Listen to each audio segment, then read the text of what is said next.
जेवण म्हणजे फक्त पोटभरणं नसून ते चविष्ट आणि आरोग्यदायी हवं. म्हणूनच साई जीवन कोल्ड प्रेस्ड ऑइल बनवलंय सर्वोत्तम शेंगदाण्यांपासून. ना केमिकल्स ना उष्णता, झिरो कोलेस्ट्रॉल आणि ट्रान्सफॅट फ्री. प्रत्येक थेंबात शुद्धता, चव आणि आरोग्य. म्हणजेच तुमच्या हृदयासाठी आणि कुटुंबाच्या आरोग्यासाठी उत्तम. आजच साई जीवन निवडा, कारण आरोग्याला शॉर्टकट नसतो.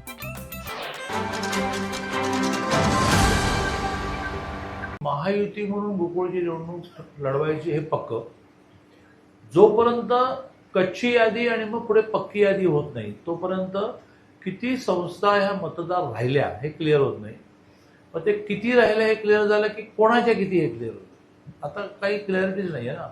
म्हणजे समजा 400 समथिंग संस्थांना SIT लागली होती आणि DDR राजकुमार पाटलांकडे होतं. तर त्यांनी त्यातलं काय केलं की त्यातल्या 170 ह्या 1300 मधल्या कॉमन होत्या त्या ठेवून बाकीच्यांना ठराव पाठवला. निर्णय दिलाच नाही. तो निर्णय उरलेल्या अंदाजे 300चा जेव्हा ते लिहितील त्यात समजा काही संस्था ह्या रद्द ठरल्या तर त्यांना ठराव दिलेला असूनही मतदान करतात. इकडे 1300कडे येऊ.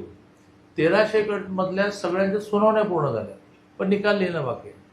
की 1300 पैकी 1300 व्हॅलिड असंही म्हणतील, 1300 पैकी 1300 कॅन्सर म्हणतील. त्यामुळे फायनल यादी ज्याला आपल्या सहकार भाषेमध्ये कच्ची पक्की म्हणतो ती झाल्याशिवाय नेमके मतदार किती, कोणाचे किती हे क्लिअर होणार नाही.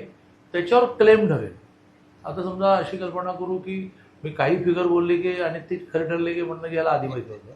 समजा 3800 फायनल झाले आणि याच्यामध्ये समजा BJPचे 2000 आहेत तर BJP म्हणणार की आम्हाला तुम्ही 12-13 जागा द्या. पण ह्या जर मी 1500 वेळा केलं तर आमच्या 10-12 जागा त्या म्हणण्याला काही बेटे घेणार नाही. आता काही बोलण्याचा अर्थ नाही असं म्हणून सगळेजण ठराव गोळा करण्याला लागलेले आहेत.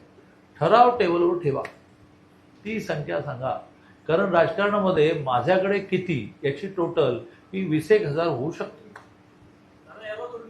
कळलं का मी काय म्हटलं? माझ्याकडे 2000, माझ्याकडे 3000 टेबलवर ठेवून बाबा.